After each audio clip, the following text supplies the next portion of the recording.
Dusty May makes his first splash as the Dallas Mavericks head coach and selects his power forward at number 9 overall, Morez Johnson. Welcome to Dallas, where he will join Cooper Flag to form this, fans hope will be this dynamic young duo for which they can build around. Dion, I know you're a big Morez believer, saw him in person a few times this past year. We're psychoanalyzing his relationship with Dusty from the sidelines. What do Mavericks fans need to know about his game and even how this pairing could work, reuniting with his head coach at the next level? This is my guy, one of my guys in this draft class. Like this is one of my guys through in this class. I'm a firm believer of him. I've been a believer of him. There was a moment.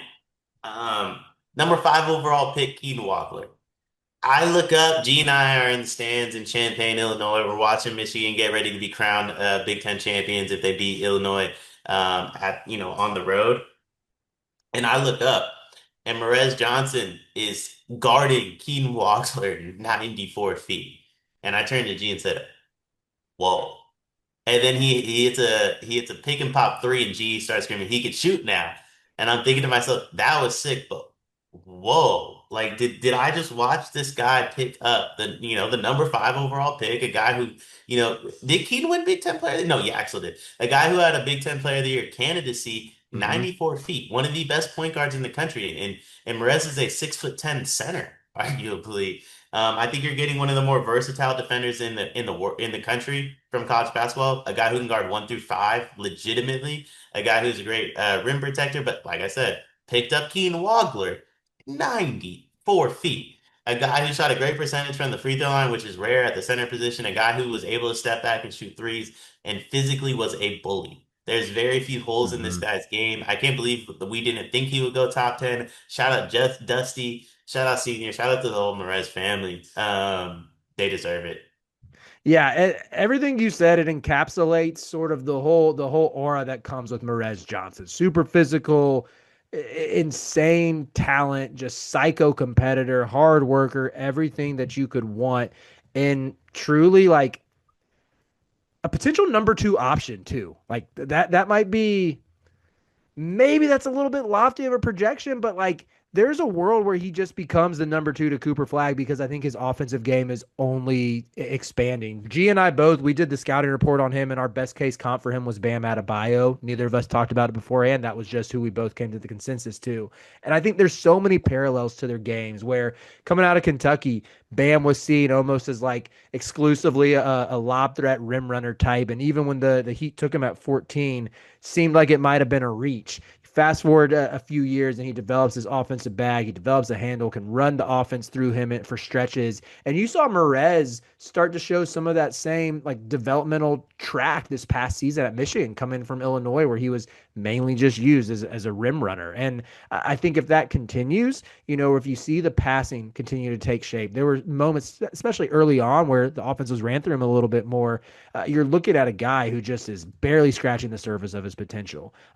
Beyond that, even if he doesn't take those strides offensively in terms of his ability to handle a little bit or create for his teammates, you still have someone who was top 10 in the Big Ten play a season ago in true, excuse me, I might have been underselling him. He was first in Big Ten play in effective field goal percentage and true shooting percentage, top 10 in both offensive and offensive rebounding rate and defensive rebounding rate. Like, he's going to give you that physicality and that strength around the rim that gives him such a high floor. He's got that long wingspan, that big frame, lives at the charity stripe. I'm going to give you one final offensive stat on him, Dion. 6 unassisted points per game a season ago put him in the 83rd percentile. This was on a team where uh, primarily Yaxel was the alpha. Yaxel had the ball in his hands a ton. I mean, you're going to have another lottery pick in Adai Mara, too, who shined in the tournament, really took over. And that's before you even factor in Elliot Cadeau, who won MOP of the Final Four. Loaded roster, and this dude was still putting up those numbers when you put the ball in his hands and let him create for himself. I think that's going to translate. I think it's going to scale up.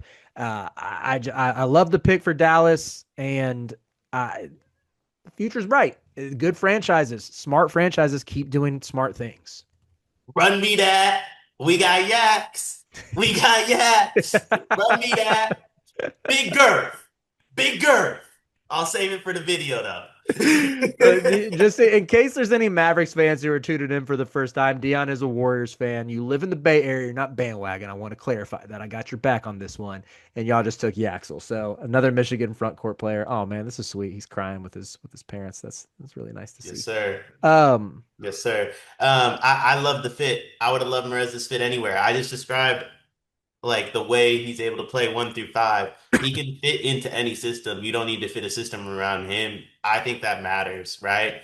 At a certain, it's crazy to say, but the farther you get into the lotto, you're not looking for all stars with those picks.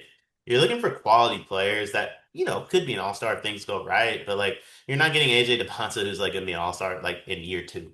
You're looking for guys where like if things go right, they're an all-star, but if not, they're still a quality starter. That's what you got in Morez, yep, man. yep. Him and Coop are going to terrorize people. Straight up. D- They're going to terrorize people. li- Don't let them get a center. Respectfully, J-Man, Derek Lively is not that. But just don't let them get a center that can protect the paint, and they will really, really, really terrorize people. Dion, you're really going to make me be on an island with a Duke player for the second time tonight. Derek Lively is very much like that. I know the foot surgery ended his campaign last year. I don't like 7 footers with bad feet. That scares me. But if he is healthy, that's a freaking sick defensive front court across the board. And you're just hoping that like either Kyrie wants to play basketball or you can get something for him. Your guy, Klay Thompson, still under contract there for another year too. So a little late season resurgence for him. But yeah, let's talk grade this pick, Dion, before we get out of here, reacting to Morez Johnson to the Dallas Mavericks. If you ever thought I was gonna have anything to say about Morez that was an A plus, you got another thing coming. Anything Morez is an A plus to me. B plus. I got to be a little negative just because if I don't know, there is some downside here if like the physicality doesn't translate up a level and the jump shot doesn't come along. I'm a believer in Morez, but I could see where you could pick apart and say maybe top 10 is a little ambitious, but who am I to hate? Who am I to question the national champ Dusty May?